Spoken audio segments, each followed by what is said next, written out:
Donc, merci beaucoup à tous d'être venus ici et merci surtout de m'avoir invité. Il a vraiment fallu que ce soit un événement spécial pour Jacques Brodeur pour me faire sortir du pays. donc, donc voilà, donc je suis ici. Et c'est vraiment avec un grand plaisir que je vais vous présenter mes données scientifiques sur l'impact des écrans sur la santé mentale. Là, ça fait trop de temps devant des écrans, ça diminue l'acuité visuelle. Ok. Ok. Donc, en fait, au départ, j'ai fait de la recherche sur la mémoire et j'étais intéressée à comprendre la dynamique entre les différentes parties du cerveau impliquées dans la mémoire. Et j'ai utilisé comme modèle la mémoire spatiale pour comprendre la mémoire en général. Pourquoi? Parce que la recherche dans le temps chez le rongeur était très avancée. On connaissait l'impact de différentes structures du cerveau sur la mémoire et on utilisait chez le rongeur la mémoire spatiale. On met de la nourriture à un certain endroit et on demande au rongeur d'aller la trouver, de se souvenir où elle est, de pas retourner là où ils sont déjà passés. Mais on peut pas tester des rongeurs sur la mémoire verbale, c'est un peu plus difficile. Vous voyez, donc ce que j'ai fait, c'est que j'ai adapté ce qu'on connaissait chez le rongeur, chez l'homme, je les ai adaptés à l'homme en simulant en fait des labyrinthes radiales, comme on utilise avec le rat, la souris. Mais je l'ai simulé en réalité virtuelle. Donc j'ai commencé avec la 3D. Pourquoi? Parce que de cette façon-là, on pouvait scanner le cerveau en même temps que quelqu'un fait une tâche qui implique des systèmes de mémoire. Et donc, pendant qu'une personne utilise sa mémoire, tout comme le rongeur, on faisait naviguer les personnes dans un labyrinthe. Et puis, c'était vraiment une grande histoire. C'était tout à fait inattendu les résultats qu'on a eus, et finalement, ça a mené à voir qu'il y avait des liens entre ce qu'on fait dans la vie et les risques de maladies psychiatriques. Et je m'attendais vraiment pas à ça au début. J'étais juste intéressée à connaître la dynamique entre les systèmes de mémoire. C'était ça mon dada. Voilà. Donc, un exemple de comment on utilise notre mémoire spatiale, c'est comment vous faites pour vous retrouver, pour aller à un lieu de travail, pour aller à l'épicerie, pour aller, par exemple, chercher vos enfants à l'école. Donc, qu'est-ce que vous faites pour vous retrouver quand vous utilisez votre cerveau? Okay, de temps en temps, on n'utilise plus notre cerveau, mais à l'ancien temps, on était obligé. Donc, quand on n'avait pas GPS. Donc, quand on utilisait notre cerveau, on utilisait une partie du cerveau qui s'appelle l'hippocampe. Alors, l'hippocampe est impliqué dans la mémoire spatiale et c'était connu depuis les années 70 chez l'animal. Et avec la pratique, quand on utilise tout le temps le même chemin pour se déplacer dans l'espace, à un moment donné, ça devient une habitude. Alors moi, j'étais intéressée à connaître la plasticité dans le cerveau. Comment les choses changent? Comment, au début, on utilise l'hippocampe, mais quand ça devient une habitude, qu'est-ce qui se passe dans le cerveau? Et alors là, dans les années 1990, c'est là qu'il y avait la venue popularisée de l'imagerie cérébrale qui m'a permis d'étudier comme ça ce qu'on appelle la plasticité, donc les changements dans le cerveau avec le développement des habitudes. Et là, c'était la boîte de Pandora. Parce que on a trouvé tellement de choses, et je vais en résumer une petite partie ici. Et donc, la vue d'ensemble, c'est donc quel est le rôle de l'hippocampe. Et après ça, finalement, je me retrouve à avoir un poste dans un institut psychiatrique où je découvre que l'hippocampe est impliqué dans plein de maladies, dont le syndrome de stress post-traumatique, la dépression, l'Alzheimer, on connaissait. Enfin, il y avait vraiment plein de maladies, incluant même le TDAH maintenant. Et puis après ça, pour essayer de comprendre un petit peu mieux, j'ai fait des études sur les jeux vidéo, mais je vous expliquerai plus tard pourquoi. Donc ça fait partie donc de mon résumé de la vue d'ensemble de ce dont je vais vous parler aujourd'hui. Et plus tard, après ça, on a découvert qu'il y avait des facteurs de risque associés au temps d'écran qui augmentent les maladies psychiatriques. Et c'est ça ce dont je vais vous parler. Et puis alors, qu'est-ce qu'on peut faire ensuite avec toute cette information-là? Ok, donc l'hippocampe, comme j'ai dit, c'est une partie du cerveau qui est impliquée dans la mémoire. C'est impliqué dans la mémoire spatiale et la mémoire épisodique. C'est quoi la mémoire épisodique? C'est la mémoire de l'événement. Où étiez-vous au dernier Nouvel An? Avec qui vous étiez? Qu'est-ce que vous avez mangé? Est-ce que vous avez joué des jeux? Est-ce que vous avez eu des discussions intéressantes? Donc, quand vous visualisez cet espace, l'événement se situe à un endroit en premier lieu. Donc, il y a un lien intrinsèque entre la mémoire spatiale et la mémoire de l'événement. Okay. Et puis donc l'hippocampe est impliqué dans cette mémoire de l'événement. Et quand on a une bonne mémoire des événements passés, on peut utiliser notre mémoire de ce qui s'est passé dans certaines situations ou dans un certain contexte pour prendre des décisions futures. Si je sais que j'ai fait telle chose et c'était vraiment un résultat catastrophique, je me souviens de ce que j'ai fait, je peux éviter les mêmes manœuvres et changer la stratégie pour avoir une meilleure outcome, un meilleur résultat. Okay? Donc, l'hippocampe est fondamental aussi pour la prise de décision parce qu'on va utiliser nos mémoires pour prendre des décisions futures. Okay, donc la mémoire spatiale, qu'est-ce que c'est? C'est une mémoire qui fait des liens entre les points de repère. On va utiliser une carte cognitive. Et c'est quoi une carte cognitive? C'est une carte mentale qui implique, par exemple, des points de repère les uns associés avec les autres. Donc, si on navigue dans notre environnement et que notre chemin est bloqué, en ayant fait des associations, on va être capable de faire des détours. Et là, je parle toujours en utilisant notre cerveau, pas le GPS. Hein. Okay. Si le GPS le fait, c'est pas pareil. C'est pas l'hippocampe qui travaille. Ok, donc l'hippocampe est important pour le déplacement. Bon, ça c'était un petit in que j'avais mis pour dire que j'ai aussi contribué à la littérature en écrivant un livre, le premier livre sur la navigation spatiale chez Luma. Et donc, évidemment, on parle de l'hippocampe qui est connecté à tout un réseau cortical. L'hippocampe est connecté à tout le cortex. Parce que quand on utilise notre mémoire de l'événement, il y aura des visages. Donc, on va utiliser le cortex fusiforme qui va coder le visage. On va utiliser le cortex qui va coder pour les objets. Les régions corticales qui sont impliquées dans le déplacement dans notre espace intime. Donc, l'espace égocentrique. On va utiliser donc comme ça toutes ces régions se connectent à l'hippocampe. Quand l'hippocampe travaille, tout le reste travaille. C'est comme faire le jogging pour le corps au complet, mais au niveau du cerveau. Et donc, il s'avère que l'hippocampe est impliqué dans la cognition saine. Alors, je savais même pas ça quand j'ai commencé dans les années 90. En fait, non, j'ai commencé à utiliser l'hippocampe en 1988. On le savait même pas ça. Et c'est plus tard qu'on a appris que les personnes qui ont des déficits cognitifs avec le vieillissement normal, ce sont des gens qui ont une atrophie de l'hippocampe. Alors, donc, on sait que maintenant que l'hippocampe est impliqué dans la mémoire. Pardon. Okay. Donc, c'est impliqué dans la mémoire spatiale et on peut le mesurer donc dans des tests qu'on développe en laboratoire, dont les tests dont je vous ai parlé, qui modélisent le labyrinthe.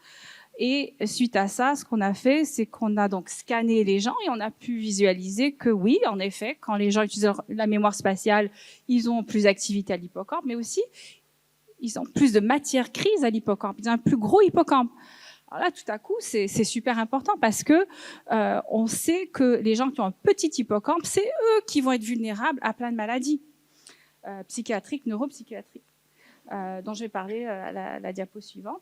Donc, en bref, donc j'avais déjà dit que les déficits cognitifs sont associés à un petit hippocampe. Donc, ceux qui ont un gros hippocampe ont une meilleure cognition globale, dont ici, c'est un résultat ici de mon laboratoire. C'est un test de cognition globale qui s'appelle le MoCA, Mature Cognitive Assessment. Et ce que ça montre, c'est que les gens qui ont une meilleure mémoire spatiale ont de plus hauts scores. Ensuite, les gens qui ont un plus grand hippocampe ont aussi une meilleure estime de soi. Et ça a été aussi validé dans un autre laboratoire par Jens Prusner, qui montrait que carrément le volume de l'hippocampe est corrélé à l'estime de soi.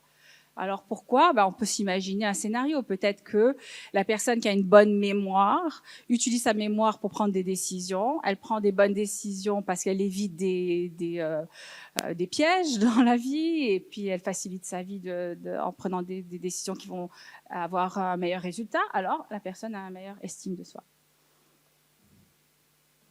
Donc c'est aussi associé au locus de contrôle, donc le sens de contrôle qu'on a dans notre vie. Donc, à contrario, les gens qui ont un petit hippocampe sont à risque de maladies psychiatriques. Mais là, il faut discerner. Est-ce que l'hippocampe est petit avant la maladie ou après la maladie? Est-ce que c'est la maladie qui a causé l'atrophie de l'hippocampe? Pendant longtemps, on a cru que, par exemple, quand on a la dépression, ça cause une atrophie de l'hippocampe parce que la personne interagit moins avec l'environnement et donc dû à sa dépression, elle va apprendre moins de choses. Mais finalement, on a découvert que c'était l'inverse. Et pour découvrir que c'est l'inverse, c'est très compliqué parce qu'on ne sait pas qui, quand ils sont normaux, qui d'entre nous ici va plus tard développer une dépression ou un trauma de stress post-traumatique, un stress post-traumatique ou l'Alzheimer. Donc, comment est-ce qu'ils ont fait pour déceler la cause et l'effet? Qu'est-ce qui vient avant? Il fallait des études très sophistiquées. Alors, je vais vous donner quelques exemples. Quelqu'un qui a un problème de mémoire, qui est âgé, est à risque d'Alzheimer, il va voir son médecin. Alors, ils ont participé à une étude, ils ont testé et scanné des milliers de patients, ils ont suivi pendant des années, et ils sont allés regarder, qui plus tard développe l'Alzheimer, avec un diagnostic clinique. Et si on recule après ça dans le temps et qu'on regarde les scans quand ils n'avaient pas la maladie d'Alzheimer, ils ont trouvé que l'hippocampe était petit. L'hippocampe est une région connexe à l'hippocampe, qui travaille avec l'hippocampe, ça s'appelle le cortex entorhinal. Donc, les deux travaillent ensemble. Et quand ces deux structures sont petites, c'est un prédicteur futur d'un diagnostic clinique. Alors, ça veut dire que ce qu'on fait quand on est en bonne santé, c'est super important parce que ça va avoir une implication sur le volume de notre hippocampe et les risques futurs d'avoir un diagnostic. Alors pour la dépression, ce qu'ils ont fait, c'est qu'ils ont pris des adolescents qui n'avaient pas de dépression, mais qui avaient un historique familial de dépression sévère. Donc un parent avec une dépression sévère. Et ce qu'ils ont, on savait que le parent avec la dépression sévère aurait une atrophie de l'hippocampe, mais vous savez qu'est-ce qui est arrivé? Le jeune adolescent aussi avait une atrophie de l'hippocampe, alors qu'il n'y avait pas du tout de diagnostic. Donc on sait que l'adolescent est vulnérable, et la vulnérabilité était corrélée à justement l'hippocampe qui était petit, avant même qu'il y ait une maladie.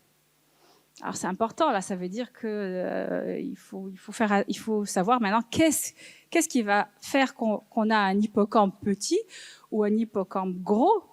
Et est-ce qu'il y a des choses de notre vie qu'on peut faire pour changer tout ça, pour améliorer notre sort? Alors, le même genre d'études ont été faites avec le stress post-traumatique. Ils ont pris des jumeaux, où un des jumeaux avait le stress post-traumatique, l'autre non. Les deux avaient une atrophie de l'hippocampe, ce qui suggère que c'était un facteur préalable. Ensuite, avec la schizophrénie, premier épisode de schizophrénie, de psychose, déjà atrophie de l'hippocampe. Donc on sait que c'était quelque chose de préalable. Ensuite, donc dans le deuxième paragraphe, je nomme des maladies qui sont associées à un petit hippocampe, mais là, ça pourrait être la maladie qui a causé l'atrophie de l'hippocampe. Par exemple, quand quelqu'un a le cancer et qu'ils font de la chimiothérapie, ça a un effet néfaste sur le cerveau, incluant une diminution de volume de l'hippocampe. Donc ça, c'est vraiment la chimio qui a causé la diminution du volume de l'hippocampe. Et là, on voit après ça une association entre les maladies, un petit hippocampe, dans plein de maladies, l'épilepsie, les troubles bipolaires, les troubles de comportement, obsessif-compulsif, le TDAH, donc les traumatismes crâniens, même l'anoxie, donc ça c'est quand il y a une perte d'oxygène à la naissance, même l'anxiété, dépendance, en tout cas, il y en a beaucoup. Alors un exemple de ce dont on parle, on voit ici, je sais pas si ça marche, voilà. Donc ici c'est l'hippocampe, donc il y en a deux, un de chaque côté, chaque hémisphère, hein. Et puis ici c'est une coupe coronale, comme ça. Et l'hippocampe c'est en fait comme une banane dans le cerveau, là, au niveau de l'oreille, un petit peu plus au centre, il y en a deux. Quand on coupe, voilà, on voit la tranche de banane. Et puis, vous voyez, chez quelqu'un qui a la dépression en rouge, ici en bas à droite, la banane est tout à fait aplatie. Donc, on voit qu'il y a une atrophie associée à la dépression. Et ici, c'est une étude qu'on a fait avec des schizophrènes qui montre que les schizophrènes ont moins d'activité cérébrale à l'hippocampe durant une tâche de mémoire spatiale. Et dans ce test-là, on a pris juste les segments où la performance était à 100%. Ça veut dire que même quand le patient schizophrène performe très bien, l'activité de l'hippocampe est diminuée comparée à un groupe contrôle. Donc, il y a vraiment une dysfonction de l'hippocampe.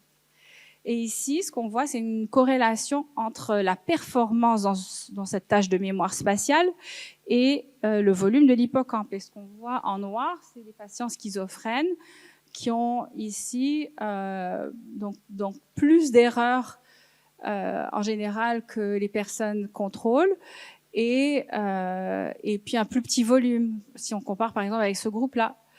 Donc, ce qui est intéressant, par contre, c'est qu'il y a des contrôles parmi les schizophrènes. Alors, quand on parle de vulnérabilité, quand on est en bonne santé, ben c'est ceux-là, on les a trouvés. Okay, c'est des gens qui ont un petit hippocampe qui est exactement avec le même volume que les schizophrènes. Et eux, ils n'ont pas de diagnostic clinique, ils étaient des contrôles. Donc, on sait que ce sont ces gens-là qui vont être vulnérables lorsqu'il y aura un stress, lorsqu'il y aura un événement traumatique ou d'autres facteurs qui vont peut-être causer une maladie. Et puis, évidemment, ils ont probablement aussi des facteurs de risque génétique dont je vais parler plus tard. On a aussi trouvé que des enfants avec le TDAH n'utilisent pas leur mémoire spatiale. Donc, un seul symptôme est suffisant pour arrêter de regarder les points de repère dans l'environnement. Okay.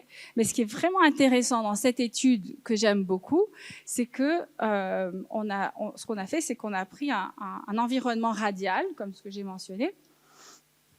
On demande aux enfants de trouver des objets. Une fois qu'ils apprennent le test, on enlève tous les points de repère. Okay. Et là, on regarde qui est capable de naviguer sans les points de repère. Alors, si les gens ne font pas d'erreur lorsqu'il n'y a pas de point de repère, ça veut dire qu'ils naviguaient sans les points de repère, n'est-ce pas? Donc, on peut dissocier comme ça les gens qui utilisent les points de repère et ceux qui ne les utilisent pas. Eh ben, les enfants qui avaient le TDAH avaient une performance impeccable parce qu'ils étaient capables de naviguer sans les points de repère. Alors, pourquoi c'est intéressant? C'est parce que d'habitude, dans la littérature, on trouve des déficits. On entend tout le temps parler de déficits. Ben là, non, ils étaient meilleurs. Alors nous, on ne dit pas déficit, on dit différent. Donc pourquoi ils sont meilleurs? C'est qu'ils n'utilisaient pas la stratégie spatiale, tout simplement. Ils utilisaient une autre stratégie qui ne dépend pas des points de repère. Voilà. Donc, alors quelle est cette autre stratégie? C'est une stratégie qui est impliquée dans les habitudes. Et les habitudes se forment avec des récompenses. Un comportement réussi devient une habitude. Si, quand on apprend à marcher, on se croise les pattes et on tombe, ce serait pas une bonne chose d'en faire une habitude. Parce que ça veut dire qu'à chaque fois qu'on se lève pour marcher, il faudrait d'abord tomber. Okay? Donc, un comportement réussi devient une habitude. Donc, ce comportement réussi incorpore donc des récompenses. Et la partie du cerveau qui est impliquée dans le développement des habitudes et des récompenses s'appelle les noyaux codés. Et il y a des régions connexes aux noyaux codés, dont le noyau accumbens et le putamen. Donc c'est un groupe de structures. Moi, je vais vous parler des noyaux codés. Alors quand on navigue tous les jours en utilisant exactement le même chemin pour aller par exemple au travail et que ça devient une habitude, on sait qu'on utilise nos noyaux codés quand le jour qu'on n'allait pas au travail, on a quand même pris les tournants pour aller au travail. On se dit, mince, pourquoi j'ai pris le tournant pour aller au travail? Ça vous arrive, vous? Vous vous reconnaissez? Voilà, bah ça, c'est vos noyaux codés. Ils sont très bons, sont très forts, ils sont formidables, hein, les noyaux codés, parce que lorsqu'on marche, on veut pas devoir réfléchir, il fallait que je lève la patte droite, mince, je me suis trompée. Non, ça se fait automatiquement, correctement. Donc, les noyaux codés sont formidables, mais il faut savoir avoir un équilibre avec l'hippocampe. Et je vais vous parler de ça. Donc, il y a deux structures importantes impliquées dans la navigation. Je viens de vous mentionner l'hippocampe quand on apprend à naviguer avec notre carte mentale. Et après ça, donc la mémoire spatiale, et après ça, avec le développement des habitudes, c'est les noyaux codés qui prennent la relève. Donc voilà, donc on résume ici mémoire spatiale, épisodique, la carte mentale associée à l'hippocampe versus habitude, récompense. Et donc quand on parle d'habitude, on parle aussi de l'autopilote. Hein, on est sur le mode autopilote. Et l'autopilote, comment est-ce qu'il se définit en laboratoire? On appelle ça stimulus-réponse. Qu'est-ce que ça veut dire? Ça veut dire que je sors de chez moi, le cadre de porte, ça va être mon stimulus, et la réponse, ça va être, par exemple, j'ouvre la porte, et après ça, je tourne à droite. Un autre stimulus, ça va être une fois que j'ai tourné à droite, je marche jusqu'au coin de la rue, je sais que je dois tourner à gauche, alors ça va être par exemple l'immeuble blanc. Quand je vois l'immeuble blanc, c'est mon stimulus, et je tourne à gauche, c'est la réponse. Alors comme ça, on a une série de stimulus-réponses qui fait qu'on se rend jusqu'à notre travail, et des fois on oublie tout, on voit rien du tout de ce qui se passe dans la rue, et on le voit avec nos enfants qui sont pas du tout stimulus-réponse, qui nous disent « Ah maman, t'as vu le gars avec le grand chapeau mauve ?» Et je suis comme, non, j'ai rien vu du tout. Pourquoi? Parce qu'on était en mode automatique et on faisait plus attention à l'environnement. C'était les noyaux codés qui avaient pris la relève. C'est un exemple vrai. Donc en fait, ce qui s'est passé, c'est qu'avec le temps, j'ai fait plusieurs études et 4 fois, j'ai trouvé que le volume de l'hippocampe était inverse au volume des noyaux codés. Ça veut dire qu'on utilise soit l'hippocampe, soit les noyaux codés, mais on n'utilise pas les deux en même temps. Et j'ai trouvé ça pas juste chez l'humain, mais aussi chez le rongeur. Donc dans 2 espèces différentes. Alors c'est fort, là, ça veut dire que c'est un principe neurobiologique qui est fondamental. Ça veut dire que c'est comme ça. C'est comme ça. C'est comme ça que le cerveau fonctionne. Et quand on y pense, c'est peut-être très bien. Hein, quand on fait face à une situation qu'on a répétée une centaine de fois, on ne veut pas réfléchir et dire « Bon, attends, alors j'utilise l'hippocampe là ou les noyaux codés ?» Non, ça se fait automatiquement. Okay, et comment ça se fait? Il y a une inhibition. Le noyau codé qui est ancré dans l'autopilote, l'habitude, il va inhiber, il va arrêter l'activité de l'hippocampe. Okay, alors il y a des études chez l'animal qui montrent ça en mettant une électrode dans l'hippocampe. On voit un arrêt de l'activité de l'hippocampe lorsqu'on stimule les noyaux codés. Alors ça veut dire que ça pourrait expliquer cette relation inverse. Donc on voyait dans le graphique lorsqu'ici il y a plus lorsque les noyaux codés sont plus gros, l'hippocampe il est plus petit et c'est vrai pour le rongeur et l'humain. Mais lorsqu'on a trouvé ces résultats, on s'est dit attends une minute, wow, ça veut dire que si on stimule trop les noyaux codés, peut-être que l'hippocampe va être petit. Hein? Ça veut dire qu'il y a peut-être des conséquences à la stimulation des noyaux codés. Hein? Alors moi, j'essaie d'expliquer ça à certaines personnes, comme des gérontologues, neurologues, qui stimulaient les noyaux codés d'une façon très spécifique, dont je vais vous parler plus tard. Puis ils me disaient, de quoi tu parles, toi? Ça marche pas comme ça. C'est pas comme ça que ça marche le cerveau. Le cerveau, c'est programmé. L'hippocampe se détériore avec l'âge, point final.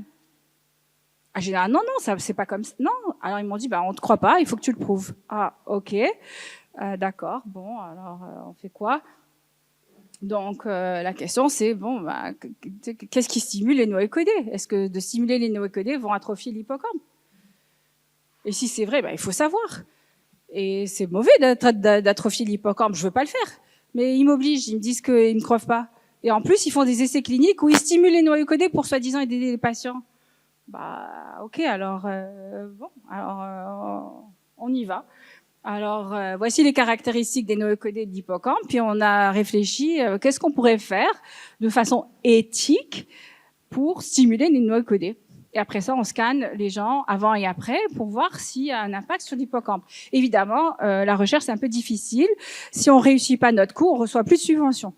Hein, alors, il fallait maximiser nos chances de réussite. Alors, comment on a fait? On a cherché des choses dans une activité qui engage les noyaux codés avec toutes les caractéristiques des noyaux codés qui incluent donc la stratégie stimulus-réponse, donc le développement de l'automatisation du comportement. Il faut qu'il y ait beaucoup de répétitions, il faut que ce soit rapide, il faut qu'il y ait des récompenses immédiates. Alors, peut-être que certains d'entre vous avaient déjà deviné qu'est-ce qu'on a utilisé, mais je vous laisse essayer. Voilà. Donc, c'est ce qu'on a utilisé.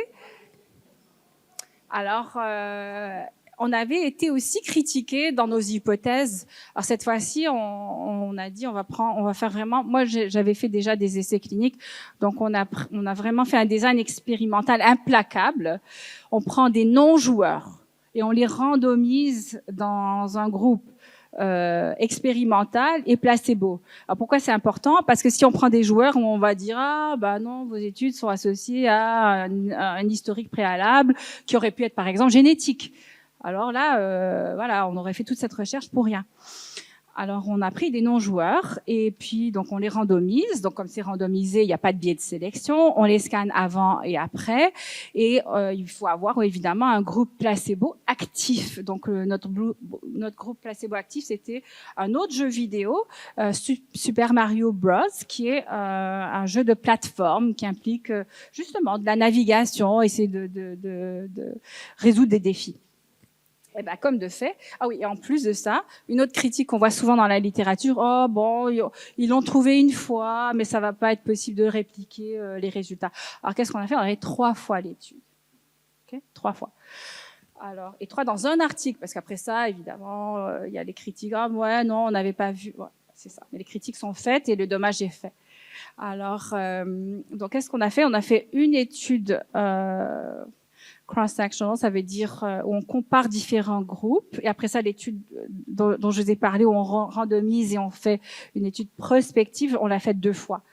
Donc, dans la première étude, voici les résultats où on voit une atrophie de l'hippocampe chez des joueurs. Et ça, c'est des gens qu'on a invités qui étaient déjà joueurs. Et on voit ici une atrophie de l'hippocampe.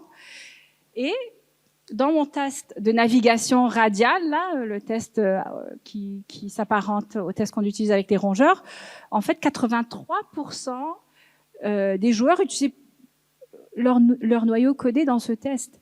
Ils utilisaient la stratégie qui dépend des noyaux codés. Donc, au départ, c'était des gens qui utilisaient plus les noyaux codés. Et après ça, on voit qu'on les scanne et on voit qu'ils ont une atrophie d'hippocampe. Et ensuite, donc dans les études longitudinales où on scanne les gens avant et après, en fait, c'était 90 heures en 3 mois, donc en moyenne 1 heure par jour de jeux vidéo seulement. C'était suffisant pour causer une atrophie de l'hippocampe chez les individus. Et là, ce sont les mêmes personnes qui ont été scannées avant et après, donc c'est vraiment un effet c'est la cause et l'effet. Et en plus, on les a testés, on les a fait jouer le jeu vidéo au laboratoire pour être sûr qu'il n'y avait pas de triche. Donc voilà, donc ici on voit, ça c'est la différence entre les 2 groupes et on voit une atrophie de l'hippocampe associée au groupe qui a joué les jeux vidéo. Maintenant, c'était pas tout le monde, c'était seulement ceux qui utilisaient les noyaux codés au départ, qui voyaient cette atrophie d'hippocampe. Okay, donc quelqu'un qui utilisait la mémoire spatiale dans le test de navigation ne voyait pas cette atrophie. Donc ça explique que quand les gens disent ouais, mais moi mon fils il n'y a pas de problème. Ouais, ok, mais lui il fait partie du 15%. Mais vous vous souvenez, c'était à peu près 83% qui utilisaient les noyaux codés, donc c'est 83% des joueurs qui vont être vulnérables à cette atrophie de l'hippocampe. Alors, mauvaise nouvelle, on a augmenté le volume de l'amygdale ici, chez les joueurs. Alors ça, c'est vraiment pas bien, parce que quand l'amygdale est gros, l'amygdale, c'est une partie du cerveau impliquée dans la peur, dans le stress, elle est corrélée aux symptômes quand quelqu'un a un stress post-traumatique. Donc, c'est pas très bien d'avoir un gros amygdale. Et puis là, on a fait grossir l'amygdale avec le jeu vidéo. En plus, l'utilisation des jeux vidéo était associée aussi à une réduction de l'utilisation des points de repère dans l'environnement. Alors, quand les gens disent ouais, c'est juste le cerveau et puis ça n'a pas d'impact dans la vie de la personne, non, ça a un impact. Et c'est juste que ça n'avait pas été mesuré de cette façon avant. Alors, nous, on le voit, ça a un impact direct sur la cognition associée à l'hippocampe. Ensuite, en parlant de ces résultats, une collègue m'a dit on a trouvé la même chose avec les Parkinsoniens dans mon hôpital. Alors, les Parkinsoniens à qui on a mis une électrode pour stimuler la dopamine dans le système des noyaux codés vont voir une atrophie de l'hippocampe sur 14 mois. Et ça, c'est les mêmes personnes qui ont été scannées avant et après, avant en bleu, après en rouge. Donc, même chose, stimulation des noyaux codés par le biais du système de dopamine, et on voit cette atrophie de l'hippocampe. Donc, c'est vraiment un effet physiologique. Dans une autre étude longitudinale, pas longitudinale, à travers toute la vie, on a testé 600 personnes et on a trouvé que les enfants démarrent avec, en grande proportion, en fait, presque tous, utilisent l'hippocampe à 8 ans. 85% utilisent leur hippocampe à 8 ans dans le même test dont je vous ai parlé. Et après, ça diminue à 50, 35%. Même dans une étude, 15%. Avec plus tard dans la vie. Et, comme de fait, les patients qui ont l'Alzheimer ont de plus gros noyaux codés que les contrôles. Alors, c'est encore invraisemblable pour les gens dans la littérature. Ils ne comprennent pas comment c'est possible que les patients qui ont l'Alzheimer, qui ont un cerveau qui se ratatine, peuvent avoir de plus gros noyaux codés. Alors, le premier article de ce groupe qui a été publié disait que c'était un artefact. Et moi, je dis non, ça fait partie de mes prédictions. Alors, ce groupe de Norvège et moi, on a travaillé un second article pour justement parler de cette surcroissance des noyaux codés chez les patients qui ont l'Alzheimer. Donc, on le voit ici en rouge avec la petite étoile là.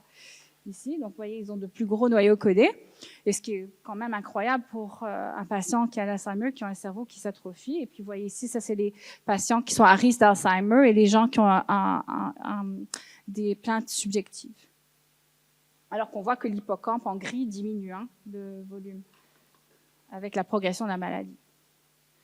Donc j'avais écrit déjà en 2015 un article qui décrivait le lien entre les jeux vidéo et les risques de maladies psychiatriques. Et je dis que c'est pas un lien causal, mais il y a un lien quand même. Si le jeu vidéo va avoir un impact sur l'hippocampe et que l'hippocampe, quand il est petit, ça va être un facteur de risque pour l'Alzheimer, il y a un lien quand même. Voilà. Alors, donc ça, c'était dans le Huffington Post et j'avais un blog aussi dans le Huffington Post en France. Vous pouvez encore le trouver aujourd'hui. Et là, en 2022, on trouve le lien direct, causal, entre le jeu vidéo et l'augmentation de symptômes de TDAH chez l'enfant. Donc, comme Dr Pagani, on a nous aussi testé une cohorte à 12 ans et 13 ans, et puis on a trouvé que les jeux vidéo causaient une augmentation de symptômes du TDAH sur le temps. Et ça, c'est la même étude que Dr Pagani a discuté, c'est-à-dire que la génération Mi, c'est une génération de personnes qui sont très tristes, qui se sentent très seules, qui ont 3 fois plus le désir de se suicider. Il y a une corrélation entre la dépression ici et la venue du smartphone. Et plein d'études qui montrent une association entre le temps d'écran et la dépression et le désir de se suicider ou la violence.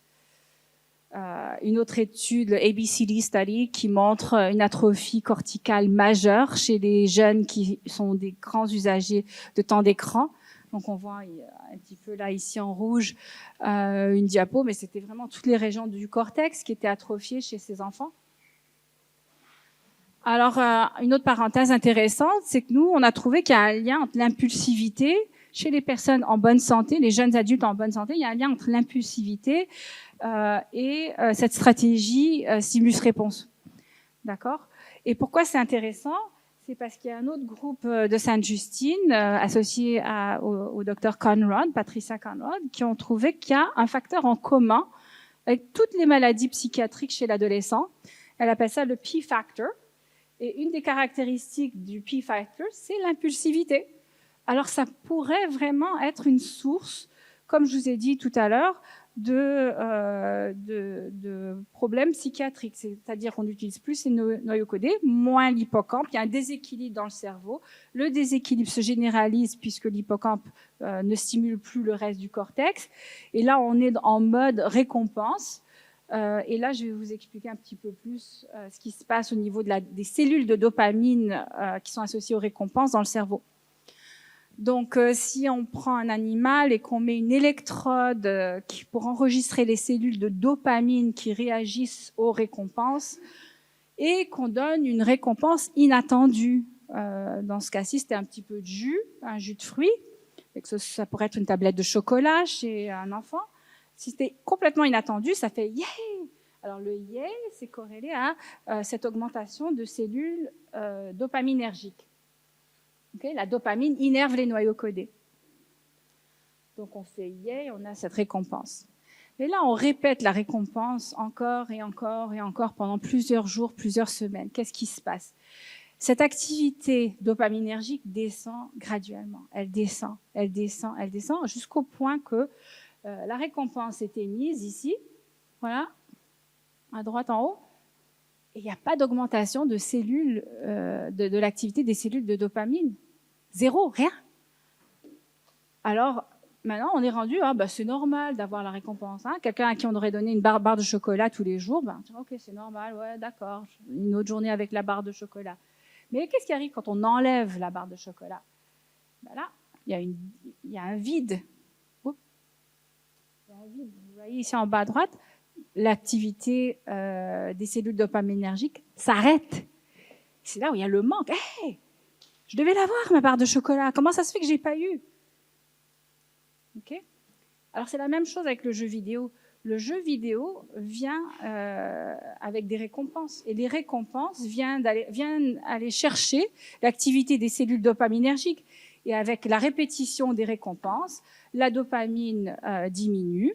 Et là, l'enfant se voit en manque lorsqu'il n'a pas eu son gain, lorsqu'il n'a pas réussi à avoir ses points, lorsque la partie n'est pas terminée. Et c'est là qu'on voit qu'un enfant peut tomber en crise.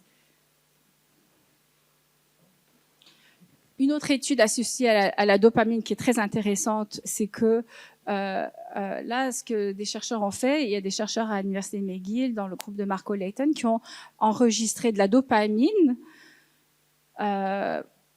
chez des personnes qui prenaient des drogues.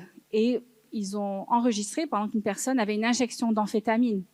Et ce qu'ils ont trouvé, c'est que la dopamine n'était pas associée à la dose d'amphétamine. C'est surprenant. Si on pense que c'est juste physiologique, il aurait dû avoir une corrélation avec la dose. C'était pas ça. La corrélation était avec le manque, le désir, le craving. Je veux de ma drogue. I want drug. OK? Alors que ce soit I want a video game, I want drug, c'est le I want qui est associé à cette stimulation, cette activité de dopamine. C'est intéressant. Et là, dans une autre étude aussi en imagerie cérébrale où on mesure la dopamine dans le cerveau, ce groupe-là a trouvé que la dopamine peut être générée par un jeu vidéo.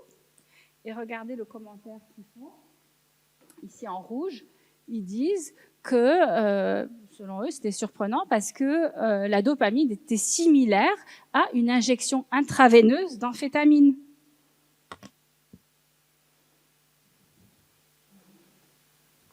Voilà.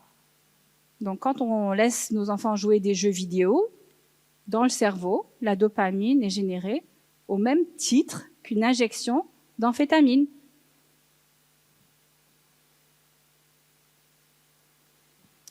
OK. Donc, quels sont les facteurs de risque pour comprendre donc, les mécanismes? Nous, on a scanné des adolescents entre l'âge de 7 ans et 18 ans.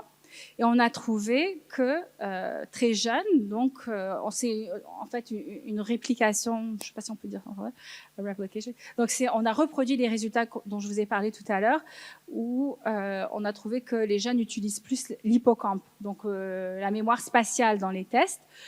Et avec l'âge, ils utilisent de moins en moins l'hippocampe et de plus en plus les noyaux codés. Et ça, on retrouve ça ici, où on voit cette augmentation des cases vertes avec l'âge. Et ce qui est intéressant, c'est qu'il y a vraiment une corrélation entre cette stratégie, donc qui dépend des noyaux codés, et le volume des noyaux codés. Et on le retrouve ici en vert. Donc avec l'âge, ici, on voit le volume des noyaux codés qui augmente chez les enfants qui utilisent la stratégie qui dépend des récompenses, stimulus-réponse. Alors que les enfants qui utilisent leur hippocampe, avec la stratégie spatiale, eux, ils ne voient pas cette augmentation du volume des noyaux codés. Donc ça suggère que possiblement il y a quelque chose qui se passe durant l'enfance pour stimuler les noyaux codés, pour voir son augmentation de volume avec l'âge. Et c'est seulement ceux qui sont à la recherche de récompenses qui voient cette augmentation du volume des noyaux codés. Bon, je vais passer cette diapo. Donc, quels sont les facteurs qui facilitent donc cette stratégie stimulus-réponse? D'utiliser la stratégie stimulus-réponse va avoir un impact sur les noyaux codés qui vont inhiber après ça l'hippocampe, il faut comprendre quels sont les facteurs qui influencent. Donc, il y a la répétition, la routine, on l'a mentionné quand on répète un comportement. Il y a aussi le stress et évidemment les récompenses. Et les récompenses peuvent être sous différentes formes. Ça peut être des drogues, l'alcool, mais aussi les jeux de hasard, des jeux vidéo, même le chocolat. Le chocolat va aussi stimuler la dopamine. Et c'est intéressant parce que le stress qui stimule donc l'amygdale dans le cerveau va promouvoir, vous vous souvenez l'amygdale qui a été augmentée de volume avec le jeu vidéo, donc ça va promouvoir la stratégie stimulus-réponse dans de très très belles études chez le rongeur. Et là, on voit que même un stress prénatal, donc quand l'adulte était in utero dans le ventre de sa mère, si la mère avait un stress, ça va même augmenter les risques, augmenter les chances que la personne à l'âge adulte va utiliser les noyaux codés plus dans les tests de navigation. Donc vous voyez ici, 85% des gens qui avaient un stress prénatal, donc par exemple un décès dans la famille, un divorce pendant que la femme était enceinte, 85% vont utiliser la stratégie stimulus-réponse, contrairement à peu près 50-60%. Et les gens qui utilisent la stratégie stimulus-réponse vont prendre plus de drogue, plus d'alcool, plus de tabac. Et on l'a montré ici. Donc vous voyez ici, la stratégie stimulus-réponse est associée à, de façon significative, une très grande consommation de tabac comparé aux gens qui utilisent la stratégie spatiale. Donc tout ça, c'est lié en fait. Alors on peut regarder maintenant d'autres façons, quels vont être les impacts plus tard. Alors ça, c'est une diapo de Patricia Conrad qui montre que si très tôt un enfant est exposé au cannabis, et bien plus tard, il aura de très grandes chances d'avoir un problème majeur de consommation. Voilà, donc plus tôt on va stimuler le système de récompense, plus tard, ça cause des problèmes. Et puis, c'est exactement ce que le docteur Pagani nous a dit tout à l'heure, dans ses belles études. Donc, elle a trouvé la preuve. Et là, nous, on trouve qu'il y a une corrélation aussi. Donc, on a fait d'autres études longitudinales avec des enfants qui ont été suivis depuis la naissance. On les a testés quand ils avaient 8 ans. Et si à 8 ans, ils utilisent le système stimulus-réponse qui dépend des noyaux codés, eh ben, ils vont avoir une dépression plus tard à 17 ans. Et ça, c'est les mêmes individus qu'on a suivis plus tard. Et ici, c'est un résumé de plusieurs autres facteurs qui sont corrélés à la mémoire spatiale. Ceux qui avaient une mauvaise mémoire spatiale vont consommer plus d'alcool, plus de cigarettes, plus de problèmes comportementaux. Donc, ce que j'essaye de dire, c'est qu'en fait, tout ça, ça a un lien commun. C'est pas un hasard qu'on trouve toutes ces choses-là, c'est qu'il y a un lien commun, c'est les noyaux codés, recherche de récompense, être déphasé au niveau de la dopamine, qui fait qu'on est toujours bien mal. On a la dopamine, on l'a plus. Alors ça augmente nos risques donc de maladies psychiatriques, dont la dépression, et on le voit maintenant dans nos études. Il y a aussi des facteurs génétiques. Okay, donc il y a des gens qui vont être plus vulnérables que d'autres, c'est un fait. C'est dommage, mais c'est comme ça. Et ici, on voit 2 gènes différents qui influencent si les gens vont utiliser plus une stratégie spatiale ou la stratégie stimulus-réponse. Alors, c'est quand même intéressant parce que là, ça nous donne des nuances. Quand les gens vont dire « Ouais, mais nos enfants, c'est pas comme ça, on peut pas empêcher tout le monde. » C'est pas tout le monde qui devient alcoolique et pourtant, on protège nos enfants. Pourquoi on fait pas la même chose avec les écrans et les jeux vidéo? C'est quoi la différence? Il n'y a pas de différence. Au niveau du cerveau, je vous ai montré, il n'y a pas de différence. Au niveau de la dopamine qui est stimulée par le jeu. Et ce qui est intéressant, c'est que malgré les vulnérabilités génétiques, on peut aussi combattre cette vulnérabilité avec l'expérience. Donc, si on regarde l'Alzheimer, quelqu'un qui a un gène ApoE4 est très vulnérable à avoir la maladie d'Alzheimer. Mais s'il utilise la mémoire spatiale, on voit, donc ça c'est chez des ApoE4, on voit une activité normale à l'hippocampe, qui est extraordinaire. C'est une très bonne nouvelle parce que, croyez-le ou non, on n'a pas le droit de donner le génotype aux patients dans nos tests, au laboratoire, parce qu'il y a des gens qui se sont suicidés quand ils savaient qu'ils avaient le ApoE4.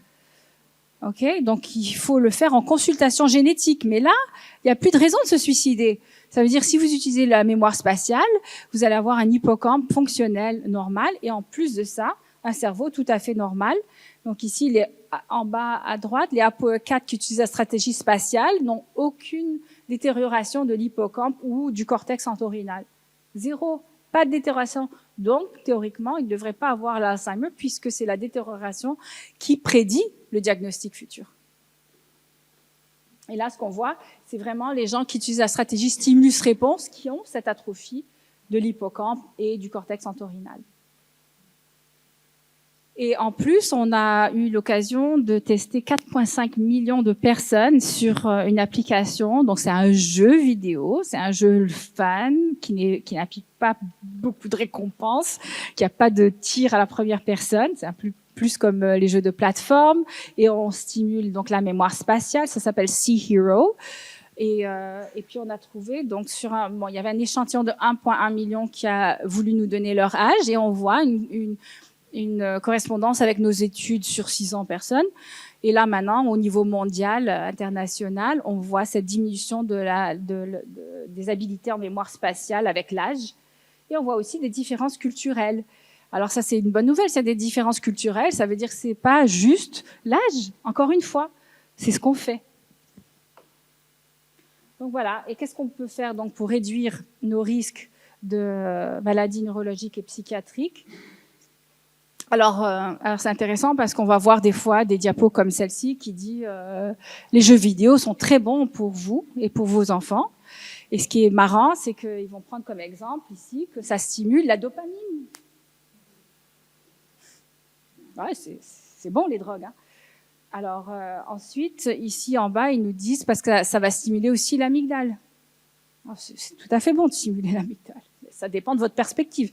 Alors ce qui est important, c'est que vous ayez l'information pour que vous puissiez faire un choix. Est-ce que vous voulez stimuler votre amygdale et votre dopamine? Voilà. Et si vous n'avez pas l'information, vous ne faites pas un choix. Chacun est libre de faire ce qu'il veut. Alors, par contre, ici, il mentionne que ça stimule le cortex préfrontal avec des jeux comme Tetris. Ça, c'est vrai. Je vais en parler un peu plus tard. Il y a d'autres aspects qui sont bons, qui sont associés aux jeux vidéo, même de tir à la première personne. Et nous, on a retrouvé la même chose dans nos études. Sauf que, si on prend ici, par exemple, les gens qui utilisent la stratégie stimulus-réponse qui dépend des noyaux codés, ils vont être très rapides dans un test. OK, c'est super. Ils sont très rapides ici dans le test à gauche. On voit le temps pour compléter le test est plus rapide chez les gens qui utilisent des noyaux codés. Donc, ouais, il y a des attraits à l'utilisation des noyaux codés. Mais après ça, les gens qui utilisent leur noyau codé, dans un test de jeu de hasard et d'argent, ils perdent beaucoup d'argent. Voilà, donc c'est une chose de vanter les bénéfices des jeux vidéo parce que les gens vont être plus rapides, mais il faut regarder aussi d'autres composantes du portrait. Et ici, on voit les jeux vidéo qui peuvent être bénéfiques à l'hippocampe et cortex entorhinal. Ici, c'était vraiment une étude sur le cortex entorhinal. Et on voit des jeux de plateforme, des jeux de logique, des jeux de casse-tête. Donc, et là, on voit une corrélation positive. Donc, c'était positif pour l'individu. Mais dans cette même étude, ils ont quand même rapporté qu'il y avait une corrélation entre les années de jeu et la dépendance à l'alcool et la cyberdépendance. Alors, un phénomène potentiel qui pourrait expliquer ces résultats, c'est que quand on joue des jeux de plateforme et de logique, c'est bien, mais des fois, ça nous amène après ça à faire d'autres styles de jeux qui vont peut-être pas être si bons pour nous. Donc, il faut jouer avec modération. Et il faut pas oublier le fait que la cyberdépendance est un problème qui a été soulevé et reconnu depuis très longtemps en Chine, donc depuis déjà 2008. C'était seulement en 2018 que le WHO, l'OMS, a reconnu la cyberdépendance. Donc je vais pas répéter, docteur Pagani a déjà parlé des problèmes associés donc au temps d'écran et après ça les recommandations des associations pédiatriques. Et donc moi, mon punch, ça va être stimuler l'hippocampe. Comment on fait? Donc j'ai un site gratuit d'information pour le public qui s'appelle Vebo Solutions, qui décrit 4 piliers pour une cognition saine. Et je n'ai pas oublié les exercices physiques. Ils sont là, c'est un des piliers. Donc la stimulation de l'hippocampe par le biais des cartes cognitives, donc en stimulant notre mémoire spatiale, c'est un des piliers. La pleine conscience en est un autre pour contrer le stress et l'effet néfaste du stress sur l'hippocampe. Et le dernier, c'est la diète méditerranéenne. C'est connu que la diète méditerranéenne va repousser l'âge à laquelle les patients vont être atteints de démence jusqu'à 5 ans. J'ai aussi un programme qui a été maintenant breveté, dont le brevet a été accepté durant la pandémie, pour stimuler l'hippocampe, qui s'appelle Vebo Life. Et c'est un entraînement cognitif que j'ai développé déjà depuis 2004. Quand j'ai commencé, on m'avait dit « Oh, si tu réussis, tu vas avoir le prix Nobel. » Bon, c'est pas arrivé, mais j'ai réussi. Donc, ce qu'on a réussi à faire, c'est que donc on a amené les personnes petit à petit à apprendre comment utiliser leur hippocampe. Et ça, c'est avec un écran. Hein. C'est pas tous les écrans qui sont mauvais. C'est ce qu'on dit parce que c'est ce que nos résultats montrent. Okay, c'est vraiment les écrans qui stimulent les noyaux codés qui vont être mauvais pour l'hippocampe. Et là, dans ce cas-ci, on a été capable de faire croître l'hippocampe. Okay, donc on commence de façon très facile à aller trouver, par exemple, le cercle blanc dans la pièce jaune. Après ça, ça va être d'essayer de trouver la cuisine dans l'appartement. Et puis après ça, dans un test beaucoup plus complexe, dans une ville, aller trouver. Bon, ici on voit le moulin. Ça peut être pas moi, le coffre au trésor. Et donc ici, c'est ce qu'on voit les résultats. Donc après l'entraînement, on voit cette augmentation du volume de l'hippocampe. On voit différentes coupes. On voit ici la coupe banane. On la voit ici en bas et ici en gros. Et ça c'est quand donc l'entraînement, j'ai pas dit, c'est sur 2 mois. Et on fait 2 heures par semaine, c'est tout. 2 heures par semaine sur 2 mois et c'est assez pour causer cette augmentation de volume de l'hippocampe. Et on voit des gains cognitifs et les gains cognitifs sont même corrélés à l'augmentation du volume de l'hippocampe. Et ce qui est intéressant, c'est qu'il y a aussi un gain résiduel même après 6 mois. Donc on se serait quand même attendu qu'après 6 mois après l'intervention, si la personne ne fait rien, qu'il y aura une diminution du volume de l'hippocampe, mais il y a quand même des gains qui sont restés. Alors, ça veut dire que peut-être que les gens ont un peu transposé dans la vie de tous les jours, mais quand même, c'est pas réaliste de penser que ça durerait à jamais. Hein. C'est comme si vous allez au gym pendant 2 mois et qu'après ça, vous arrêtez 6 mois. Est-ce que vous pensez que les bénéfices vont rester? Voilà, c'est être réaliste. Voilà, donc d'autres conseils, ce serait bon de diminuer l'activité du GPS parce que le GPS est corrélé à une perte de mémoire spatiale, même dans le temps. Donc, plus on utilise le GPS aujourd'hui, plus notre mémoire spatiale va se détériorer 3 ans plus tard. La stimulation olfactive est aussi corrélée à l'hippocampe. Je vous avais dit au début que tout le cortex se connecte à l'hippocampe, même l'olfaction a des synapses donc le système olfactif est associé à l'hippocampe. Et on a un article qui montre que la reconnaissance olfactive est corrélée au volume de l'hippocampe. Et quand vous y pensez, ça vient pas de nulle part. Les chiens, quand ils s'orientent dans l'espace, ils utilisent le système olfactif. Donc il y a un lien entre la navigation et le système olfactif qui est de base. Alors pensez à ça quand vous allez mettre des masques. Ok, donc si on résume. Donc, il y a des facteurs génétiques, des facteurs hormonaux. J'ai pas eu le temps d'en parler, mais on a plusieurs articles là-dessus. Des facteurs environnementaux, incluant la diète. On a un article sur les oméga 3. On a des découvertes sur la vitamine K qui sont associées à la mémoire spatiale. Évidemment, après ça, l'impact des écrans vont après contribuer à cet équilibre entre l'hippocampe et les noyaux codés. Et ensuite, ceux qui ont un plus gros hippocampe vont être plus résilients aux maladies neurologiques et psychiatriques versus noyaux codés qui vont être plus vulnérables. Voilà. Et donc, si je veux résumer en globalité la conférence, donc il faut utiliser les écrans donc avec modération. La mémoire spatiale et la formation de cartes cognitives augmentent la matière grise à l'hippocampe. Les jeux vidéo de tir à la première personne diminuent la matière grise à l'hippocampe, mais seulement chez les usagers de la stratégie stimulus-réponse. Donc c'est un peu logique, hein, ça dépend de comment on regarde l'environnement. La personne qui utilise la stratégie spatiale va peut-être regarder l'environnement différemment durant le jeu de tir à la première personne, donc elle n'a pas été affectée de façon négative. Et la mémoire spatiale donc diminue les risques de maladies neuropsychiatriques telles que la maladie d'Alzheimer, malgré les vulnérabilités génétiques. C'est important. Ça veut dire que ça va être peut-être plus difficile pour la personne qui a une vulnérabilité. C'est comme quelqu'un qui est pas bon en maths. Hein, il y a deux personnes qui sont pas bonnes en maths à l'enfance et il y en a une qui décide j'en fais plus le reste de ma vie. Est-ce que vous pensez qu'il sera bon en maths plus tard versus celui qui prend des cours de rattrapage pour démêler la chose et essayer d'avancer. Donc c'est ça. Donc si on a des vulnérabilités génétiques, c'est un peu comme ça que je le vois.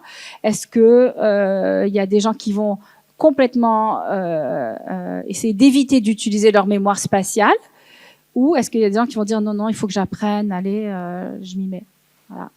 Donc le APOE4 qui utilisait la stratégie spatiale, donc a compensé un déficit, une vulnérabilité génétique qu'ils avaient au départ. Et après ça, on voit le résultat, cerveau identique aux gens qui n'avaient pas la vulnérabilité à l'Alzheimer. Identique point de vue atrophie de l'hippocampe et cortex entorhinal. Et puis finalement, les différences culturelles peuvent aussi nous amener de nouvelles pistes pour étudier la résilience envers les maladies neuropsychiatriques. Bon, alors ce sont des grandes études que j'ai faites, les études des essais cliniques demandées des grandes équipes. Et donc j'ai 3 pages de remerciements. Donc ça c'est la première, la deuxième et la troisième. Et puis le financement évidemment. Et vous, de votre attention.